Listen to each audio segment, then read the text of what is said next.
नमस्कार, मैं हूं आपके साथ हिमानी नैथानी। नागपुर हिंसा के मामले में एक बड़ा खुलासा हुआ है। आशंका है कि उपद्रव के पीछे बांग्लादेश समेत कुछ अन्य देशों के कट्टरपंथी संगठनों का हाथ हो सकता है।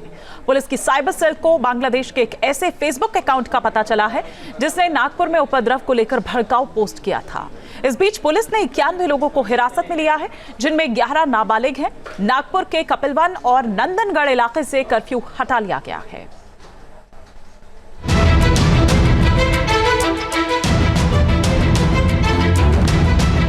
नागपुर में भड़की आग, क्या इसका ईंधन बांग्लादेश से आया था?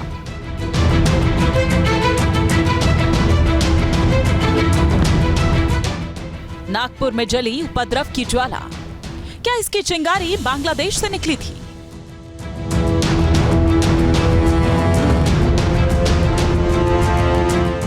नागपुर में बरसे पत्थर, क्या इसका कनेक्शन बांग्लादेश से है? औरंगजेब की कब्र को लेकर हुए विवाद ने नागपुर में हिंसा की आग भड़का दी है। 17 मार्च को नागपुर में भारी उपद्रव हुआ। हिंसक भीड़ ने कई कारों को आग के हवाले कर दिया। सड़क पर खड़ी कई बाइक्स को फूंक दिया गया। ये तस्वीरें उस दिन हुए उपद्रव की गवाही दे रही हैं। जली हुई बाइक से बता रही है कि किस तरह एक कब्र को लेकर उठे विवाद के बहाने शहर को सुलगाने की साजिश रची गई। ये जलती हुई कारें इस बात का सबूत है कि कैसे जानबूझकर बवाल मचाया गया, कैसे साजिश के तहत ड्यूटी पर तैनात पुलिसकर्मियों को निशाना बनाया गया। कर्फ्यू में थोड़ा हमने स्टडी किया, उसके बाद में कुछ दो पुलिस स्टेशन हैं, कपिल नगर और नंदनवन, इनमें से कर्फ्यू हटाया गया है पूरी तरह से। और इसके अलावा जो कुछ पुलिस स्टेशन हैं जिसमें मैं आपको नाम देना चाहता हूँ, हमारे जोन 3 में लक्कड़गंज, पांचपोली और शांतिनगर, परिमंडल जोन 4 में सक्करधारा, इमामवाड़ा और जोन 5 में यशोधरा नगर, यहाँ पे संचार बंदी में 2 घंटे की छूट दी गई है। अभी तक 80 लोगों के ऊपर हम उनको कस्टडी में है और 11 उनके अलावा 11 लोग माइनर हैं। अब इस केस में एक बड़ा खुलासा हुआ है। नागपुर हिंसा के तार बांग्लादेश से जुड़ते नजर आ रहे हैं। नागपुर पुलिस की साइबर सेल ने एक ऐसे फेसबुक अकाउंट की पहचान की है जिसे बांग्लादेश से ऑपरेट और संचालित किया जा रहा है। इस फेसबुक अकाउंट में जो लिखा है वो न सिर्फ चौंकाने वाला बल्कि सिहरन पैदा करने वाला भी है। इसमें नागपुर में जबरदस्त हिंसा भड़काने की धमकी दी गई है। इसमें साफ तौर पर कहा गया 17 मार्च को हुआ उपद्रव तो सिर्फ ट्रेलर था, पूरी पिक्चर अभी बाकी है। इस फेसबुक अकाउंट का खुलासा होने के बाद नागपुर पुलिस इसके ओनर बांग्लादेशी शख्स की डिटेल्स पता करने में जुटी है।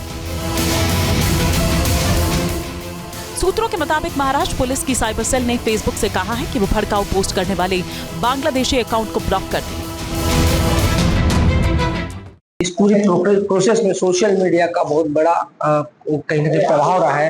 किन पर कार्रवाई की गई, क्या क्या कार्रवाई की गई?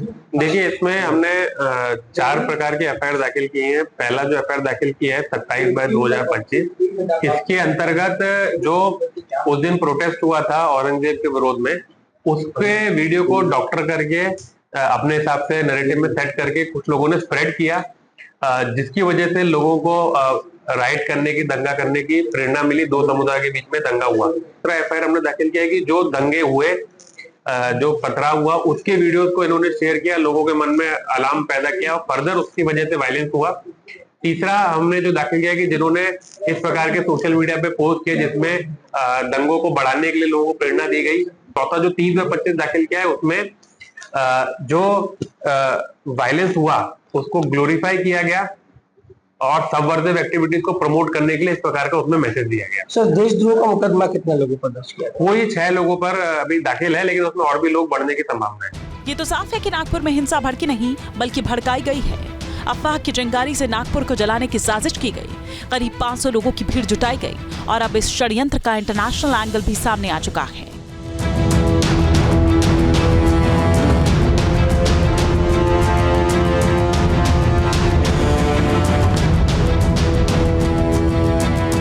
सवाल ये है कि आखिर बांग्लादेश से फेसबुक पोस्ट करने वाले शख्स का नागपुर से क्या कनेक्शन है, क्या बांग्लादेश का कोई कट्टरपंथी संगठन इसके पीछे है जो भारत में अशांति फैलाने का षड्यंत्र कर रहा है, क्या नागपुर में बैठा कोई शख्स उनका हैंडलर भी है। इस तमाम सवालों के जवाब पुलिस की जांच में ही सामने आ पाए। आगे बढ़ने से पहले हम आपको 17 मार्च को हुई हिंसा की कुछ और तस्वीरें दिखाते हैं, जिससे अफवाहों वाली साजिश का पूरा चक्रव्यूह समझने में मदद मिलेगी। देखिए किस तरह दंगाइयों ने गाड़ियों में आग लगा दी और कई गाड़ियों में तोड़फोड़ की। 2 पोकलैंड मशीनों को भी आग के हवाले कर दिया गया। स्थानीय निवासियों के घरों पर जमकर पथराव हुआ। उपद्रवियों की भीड़ अचानक सड़कों पर उतरी और अलग अलग गलियों में जाकर उत्पात मचाने लगी। जब तक कोई कुछ समझ पाता तब तक दंगाइयों ने दहशत फैलाना शुरू कर दिया। उनके हाथ में तलवार, डंडे और बोतलें थीं। पुलिस ने उत्तेजित लोगों को शांत कराने की पूरी कोशिश की, लेकिन हिंसा भड़काने के लिए अफवाहों को दी जाती रही। पुलिस के मुताबिक हिंसा के मास्टरमाइंड फहीम शमीम खान ने लोगों को भड़काया। सोशल मीडिया पर भड़काऊ मैसेज भेजकर करीब 500 लोगों की भीड़ जमा की गई। पुलिस बार बार समझाती रही कि इस तरह का जमावड़ा गैर कानूनी है। लोगों से अपने अपने घरों में लौटने की अपील की जाती रही, लेकिन भीड़ जुटाने वाले लोगों को शांत करने की बजाय भड़काऊ भाषण देते रहे। इस दौरान उकसाने वाले नारे लगाए गए। किसी हिंदू को नहीं छोड़ने की बात कही गई। सोशल मीडिया के जरिए झूठी अफवाह फैलाकर पुलिस के खिलाफ नाराजगी की भावना फैलाई गई।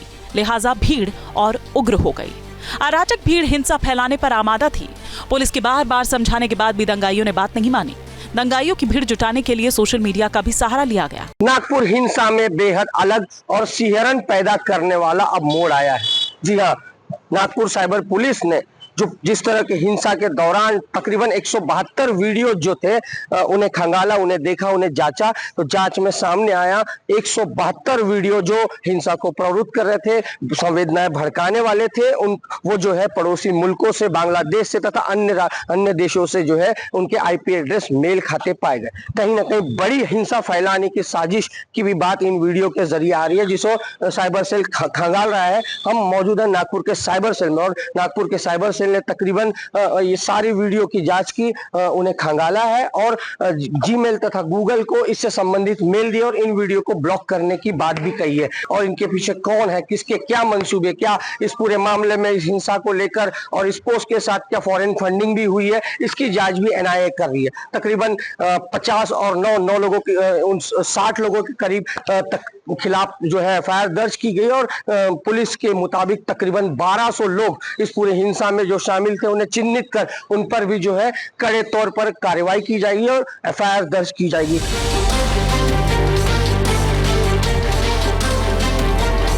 सार्वजनिक संपत्ति को नुकसान पहुंचाने के इरादे से आपराधिक साजिश रची गई और सोशल मीडिया के जरिए समुदाय विशेष के लोगों को उकसाया गया।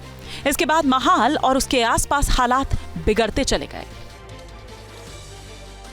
आफ्टरनून में 1-2 वीडियोस बाहर आए थे, उसको काउंटर भी किया गया पुलिस से। हमने वो वीडियो झूठे हैं ऐसे कोई नहीं, ये सब बताया भी गया है। लेकिन फिर भी शाम के वक्त में कुछ ऐसी अब इन्वेस्टिगेशन में, प्रिलिमिनरी इन्वेस्टिगेशन में ऐसे कुछ चीज़ें सामने आई है कि कुछ इंस्टाग्राम पे कुछ ग्रुप्स है कि वहाँ पे मैसेजेस भेजे गए, लोगों को बुलाया गया यहाँ पे जमा हो जाओ करके।